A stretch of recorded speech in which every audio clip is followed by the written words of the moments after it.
Hi friends, welcome to my channel. இன்றைக்கி வந்து குழம்பு மிளகாய் தூள் அரைப்பது எப்படின்னு தான் பார்க்க போகிறோம். வீடியோ பார்க்குறதுக்கு முன்னாடி நம்ம சேனலை சப்ஸ்கிரைப் பண்ணுங்கள், பெல் பட்டனையும் கிளிக் பண்ணுங்கள். இந்த மாதிரி வந்து அரைச்சி பாருங்கள். நமக்கு சாம்பார் பொடி வந்து தேவையில்லை. இது வந்து சைவம் அசைவம் ரெண்டுக்குமே இதை யூஸ் பண்ணிக்கலாம். 1 கிலோ வரமிளகாய் எடுத்துக்கிறோம். நல்லா சிகப்பாக கலர் இருக்கிற மிளகாயை பார்த்து எடுத்துக்கோங்க. இப்போ இதில் இருக்க காம்பு பழுத்த மிளகாயெல்லாம் எடுத்துகிட்டு சுத்தப்படுத்திக்கலாம்.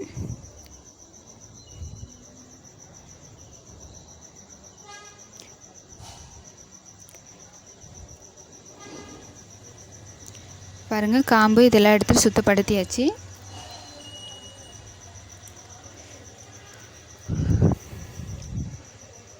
இப்போ இதை வந்து நல்லா வெயிலில் வந்து நல்லா பரப்பி விட்டு காய வச்சுக்கலாம்.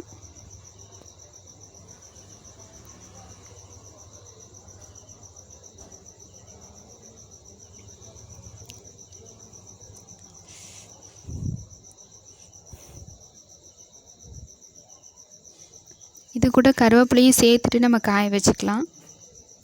ஒரு கைப்பிடி அளவுக்கு கருவேப்பிலை சேர்த்துட்டு நம்ம நல்லா காய வச்சுக்கலாம். மற்ற பொருட்களெல்லாம் இப்போ என்ன பண்ணலாம் பார்க்கலாம். ஸோ சின்ன சீரகம் 200 கிராம் எடுத்துக்கலாம். இதை நல்லா ஒரு 2 நிமிஷம் நல்லா வறுத்து எடுத்துக்கலாம்.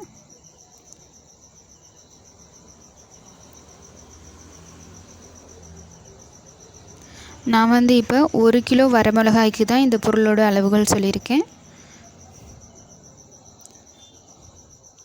இது நல்லா 2 நிமிஷம் வறுத்துட்டு பாருங்கள். இப்போ கலர் கொஞ்சம் மாறி இருக்குது. இப்போ நல்லா வறுத்துருச்சு அப்படின்னா நம்ம கையில் போட்டு இப்படி நல்லா தேய்ச்சோம் அப்படின்னா நமக்கு 1 2 உடஞ்சி வரும். ஸோ அந்தளவுக்கு நம்ம வறுத்துக்கலாம்.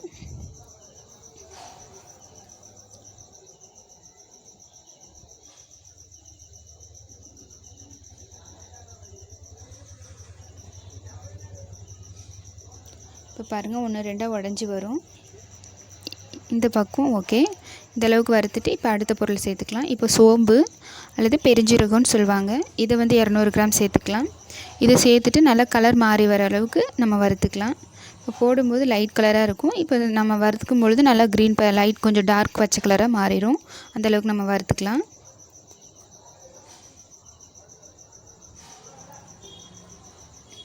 இப்போ பாருங்கள் கலர் மாறிடுச்சு. இப்போ இந்த அளவுக்கு வறுத்தா போதும். இப்போ இதை எடுத்துகிட்டு அடுத்த பொருள் போட்டுக்கலாம்.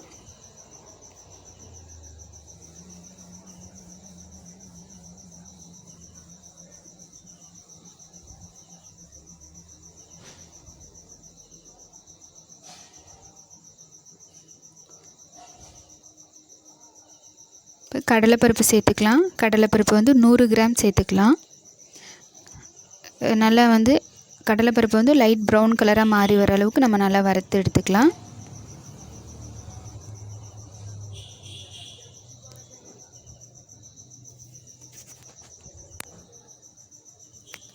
இப்போ கலர் மாறிடுச்சு. அடுத்த பொருள் சேர்த்துக்கலாம்.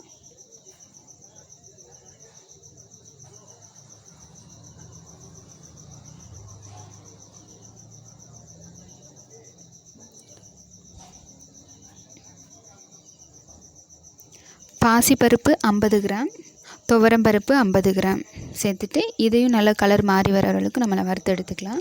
அடுத்தது மிளகு வந்து 100 கிராம் சேர்த்துக்கலாம். 100 கிராம் சேர்த்துட்டு ஒரு 2 நிமிஷம் நல்லா வறுத்து எடுத்தால் போதும்.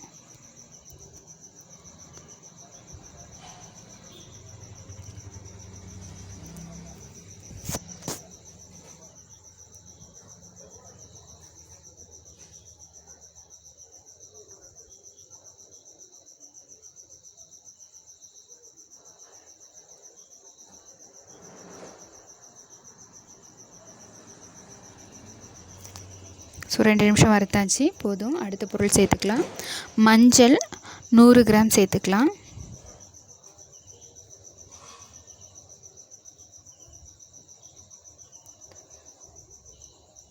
இதையும் ஒரு 2-3 நிமிஷம் நல்லா வறுத்து எடுத்துக்கலாம். அடுத்தது மல்லி 1 கிலோ எடுத்துக்கலாம். கொஞ்சம் கொஞ்சமாக சேர்த்துட்டு நான் வறுத்துக்கலாம். மல்லி வந்து வாசனை வரும். வறுக்கும்போது அந்த நல்லா வாசனை வர அளவுக்கு நல்லா வறுத்துக்கலாம்.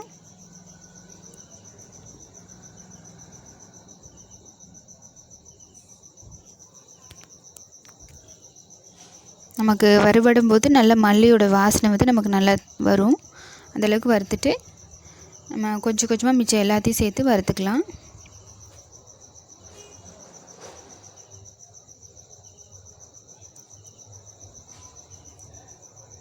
அடுத்தது பச்சரிசி இல்லாட்டி இட்லி அரிசி 50 கிராம் சேர்த்துக்கலாம்.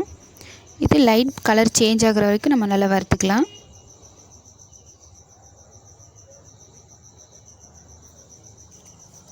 இப்போ கலர் மாறிடுச்சு. இதை எடுத்துகிட்டு அடுத்த பொருள் சேர்த்துக்கலாம்.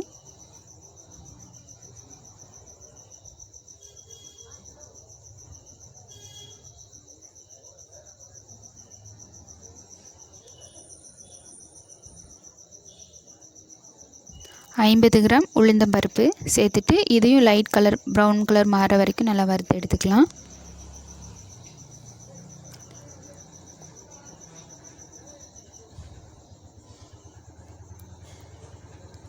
இந்த அளவுக்கு வறுத்து எடுத்துக்கலாம். இப்போ வெந்தயம் 50 கிராம் எடுத்துக்கலாம். வெந்தயம் வந்து லைட்டாக கலர் மாறினா போதும், ரொம்ப மாறக்கூடாது. லேசாக கலர் மாறினதையும் நம்ம வறுத்து எடுத்துக்கலாம்.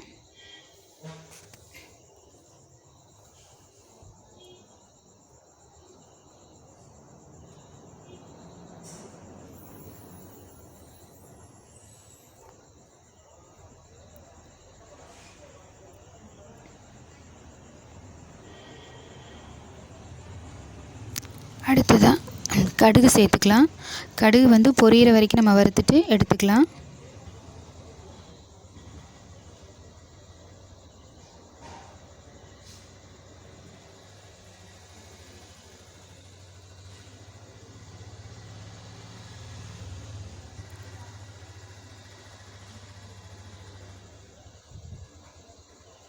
கடுகு வந்து 1-2 பொரியும், அந்த டைமில் நம்ம எடுத்துடலாம்.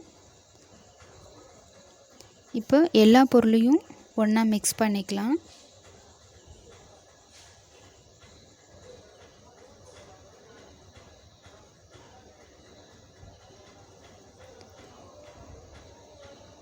எல்லா பொருளையும் ஒன்றா மிக்ஸ் பண்ணியாச்சு. இப்போ வந்து இது ஒரு 2 ஹவர்ஸ் வெயிலில் நல்லா காய வச்சுக்கலாம். பாருங்கள், கருவேப்பிலை முறுமுறுன்னு கருவேப்பிலை காயிற அளவுக்கு நம்ம வெயிலில் காய வச்சுக்கலாம். அப்படி இல்லைன்னா நீங்கள் சூடுபடுத்திட்டு கூட காய வச்சுக்கலாம். வறுக்கும்போது பாருங்கள், மிளகா வந்து இந்த அளவுக்கு நம்ம எடுக்கும்போது மடக்கும் போதே 1-2 உடஞ்சிடணும்.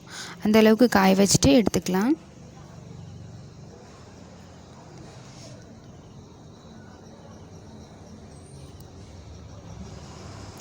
நமக்கு ஃபஸ்ட்டு மிளகாயை காய வைக்கிறதுக்கு முன்னாடி நம்ம வளைக்கும் போது அப்படியே வளைஞ்சி வரும். இப்போ பாருங்கள், அப்படி வளைச்சோம் அப்படின்னா அது உடஞ்சிரும். நமக்கு அந்தளவுக்கு காய வச்சு எடுத்துக்கலாம். நான் வந்து ஒரு நாள் காய வச்சுருக்கேன். நம்ம வறுத்த பொருளை வறுத்த சீட்ஸ் விதைகள் எல்லாமே ஒரு 2 மணி நேரம் காய வச்சுக்கலாம். நம்ம வறுத்துட்டு காய வைக்கும்போது நல்ல வாசனையாகவும் ரொம்ப நாள் பூச்சிகள் இந்த மாதிரி எதுவும் வராமல் ஒரு வருஷம் வரைக்கும் நம்ம அந்த பொருளை நல்லா வச்சுக்க முடியும், நல்லா இருக்கும்.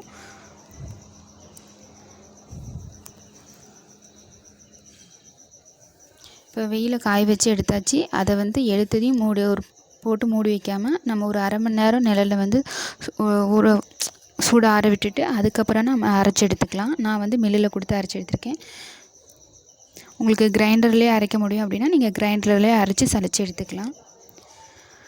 பாருங்கள், இது வந்து சைவம் அசைவம் 2 குழம்புக்குமே செய்ய முடியும். இந்த மிளகாத்தூள் நம்ம யூஸ் பண்ணும்போது நமக்கு சாம்பார் பொடியே தேவையில்லை.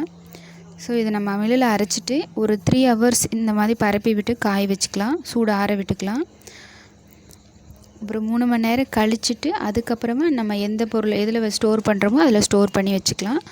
ஸோ இப்படி அரைக்கும் போது நமக்கு 1 வருஷம் வரைக்கும் இதை நம்ம யூஸ் பண்ணிக்க முடியும். அதே மாதிரி நல்லாவும் இருக்கும். சாம்பாரும் டேஸ்ட்டும் ரொம்ப நல்லா இருக்கும்.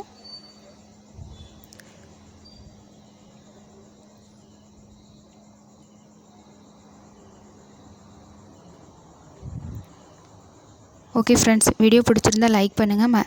மறக்காமல் நம்ம சேனலை சப்ஸ்கிரைப் பண்ணுங்கள். நீங்களும் வீட்டில் ட்ரை பண்ணி பார்த்துட்டு எப்படி இருக்குது அப்படிங்கிறத கமெண்ட் பண்ணுங்கள். Okay friends, thank you.